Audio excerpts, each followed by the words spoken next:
nuages dans l'air, la nuit où je me rendis à la maison abandonnée du monde des tempêtes, pour y découvrir la peur qui rôde. Je n'étais pas seule, car la témérité ne se mêlait pas encore chez moi à cet amour du grotesque et de l'horrible, qui a fait de moi un éternel errant en quête de ce qu'il y a de plus étrange et de plus terrible dans la littérature et dans la vie. Deux hommes robustes et fidèles m'accompagnaient. Ils avaient une longue habitude de ce genre d'expédition auquel ils convenaient parfaitement et je les avais fait venir le moment venu.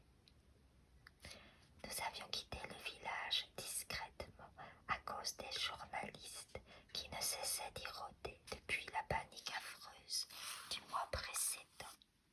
Lorsqu'était venue cette vision de cauchemar, la mort rampante. Plus tard, pensais-je, il pourrait me servir, mais je ne voulais pas d'eux en ce moment. Plus à Dieu que je les eusse laissés effectuer ces recherches eux-mêmes, je n'aurais pas été obligée de porter si longtemps ce secret et de le porter seule, de crainte que le monde ne me croie fou ou ne sombre dans la folie à cause des implications démoniaques de tout cela. Si je me suis résolue à parler, c'est que j'ai peur que l'obsession ne me mène à la démence, et maintenant je voudrais n'avoir jamais rien caché. Je suis seule à connaître la vérité sur la peur qui rôdait dans la montagne fantomatique et déserte. Après des kilomètres de forêts vierges et de collines, notre petite voiture n'eut pas la force de monter la dernière pente boisée. La nuit, sans la foule habituelle des enquêteurs, l'aspect du pays était encore plus sinistre que d'ordinaire.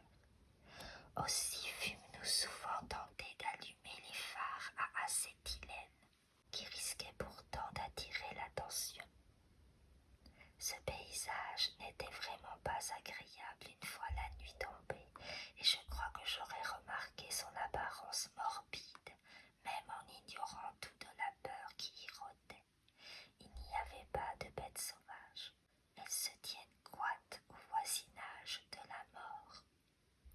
Les vieux arbres frappés par la foudre semblaient étrangement grands et tordus, et le reste de la végétation épais et chargé de fièvre, tandis que de curieux monticules et de petits tertres hérissaient la terre volcanique, couverte d'herbes folles, évoquant des serpents et des crânes humains de proportions gigantesques. Les journaux avaient publié des récits circonstanciés de la catastrophe qui, pour la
précaution, les gens du pays virent un rapport avec la maison des Martens, bien qu'elle fût distante de plus de 5 kilomètres.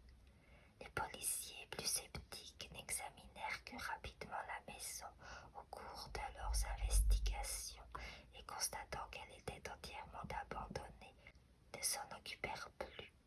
Mais les gens du pays l'inspectèrent avec le plus grand soin. On retourna tout dans la maison, on sonda les mares et les ruisseaux, on battit les buissons, on fouilla la forêt voisine. Tout fut vain. Le démon n'avait pas laissé d'autre trace que cette destruction. Dès le second jour de l'enquête, l'affaire avait été complètement exposée par les journaux dont les correspondants ne cessaient de parcourir le monde des tempêtes.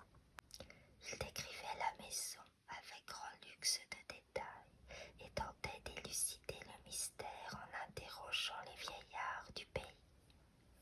Je suivis d'abord le récit de ces horreurs avec nonchalance, car je suis un connaisseur en la matière, mais au bout d'une semaine, ayant décelé une atmosphère troublante, je me mêlai le 5 août 1921 au journaliste qui emplissait l'hôtel de l'Everts-Corner, le village le plus proche du mont des tempêtes, qui servait de quartier général aux enquêteurs. Au bout de 3 semaines, le départ des journalistes me donna liberté de mettre sur pied une expédition fondée sur l'enquête minutieuse à laquelle je m'étais livré en attendant. Donc, par une nuit d'été déchirée de lointains roulements de tonnerre, je quittai la voiture silencieuse et montai, avec mes 2 compagnons armés, jusqu'au sommet couvert de bosses du mont des tempêtes. Les rayons de ma lampe électrique éclairaient les murs d'un gris spectral que laissaient entrevoir les chênes géants dans la solitude nocturne. La maison, vaste et massive, produisait une impression de terreur vague que le jour même ne dissiperait pas. Malgré tout, je n'hésitais pas puisque j'étais venu pour vérifier une hypothèse.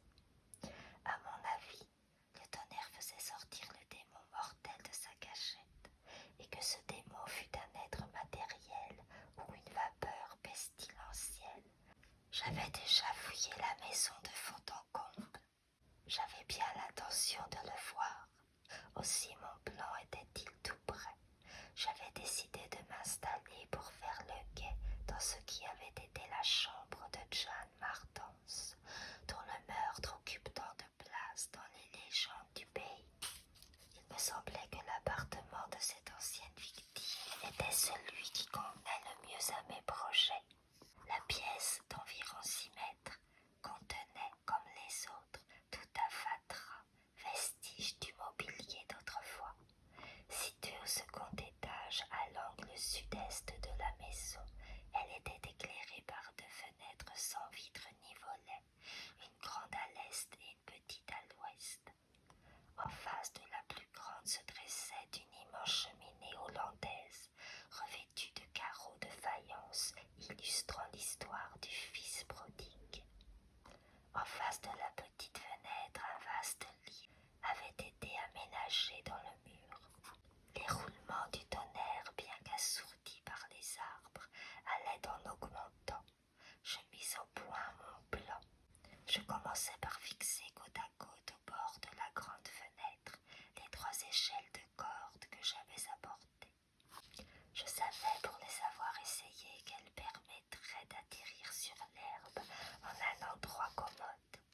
Puis, aidé de mes 2 compagnons, j'allai chercher dans une pièce voisine un grand lit à colonnes que je traînais latéralement contre la fenêtre. Après l'avoir recouvert de branches de sapin, nous nous y étendîmes, nos automatiques à portée de la main. L'un de nous devait veiller pendant que les 2 autres se reposeraient. De quelque côté que vint le démon, notre fuite était assurée. S'il venait de l'intérieur de la maison, nous devions nous sauver par les échelles de corde. S'il venait de l'extérieur, il nous restait la porte de l'escalier. D'après ce qui était déjà arrivé, nous ne pensions pas qu'il nous poursuivrait jusque-là, même en mettant les choses au pire. Je veillais de minuit à 1 heure. À ce moment, malgré l'atmosphère sinistre de cette maison, le tonnerre et les éclairs, je fus pris d'une étrange somnolence. J'étais allongé entre mes 2 compagnons, George Bennet du côté de la fenêtre et William Tobey du côté de la cheminée. Celui-ci me fascinait étrangement. Je n'arrivais pas à en détacher mes regards. Bennet dormait, saisi apparemment de la même curieuse somnolence que moi, et je désignai Tobey pour monter la garde. Pourtant lui aussi commençait déjà à dodeliner de la tête. Le tonnerre, de plus en plus fort, avait dû influencer mes rêves. Mon bref sommeil fut plein de visions d'apocalypse. Je m'éveillai à moitié, sans doute parce que Bennet, en dormant, avait jeté son bras en travers de ma poitrine. Je n'étais pas suffisamment éveillé pour voir si Tobey s'acquittait convenablement de ses devoirs de guetteur. Cependant, j'étais très anxieux. Jamais la présence du mal ne m'avait oppressé à ce point. Je dus me rendormir, car c'est d'un chaos plein de fantasmes que j'émergeai lorsque des cris hideux déchirèrent la nuit, des cris tels que je n'en avais jamais entendu ni même imaginé. Au milieu de ces cris, la terreur et l'angoisse frappaient du fond de l'âme aux portes des peines de l'oubli, follement des sans-espoir. Je m'éveillais pour rentrer dans un univers de folie rouge, plein de démons moqueurs, et je crus descendre dans un abîme de terreur inconcevable. Il n'y avait pas de lumière, mais sentant le vide à ma droite, je compris que Tobey était parti. Dieu seul savait tout. Sur ma poitrine reposait encore le bras lourd du dormeur de gauche. Puis vint cet éclair destructeur qui ébranla la montagne tout entière, illumina les recoins les plus profonds de la forêt séculaire et fendit le plus vieux des arbres tordus. L'éclair démoniaque d'une monstrueuse boule de feu réveilla brusquement le dormeur.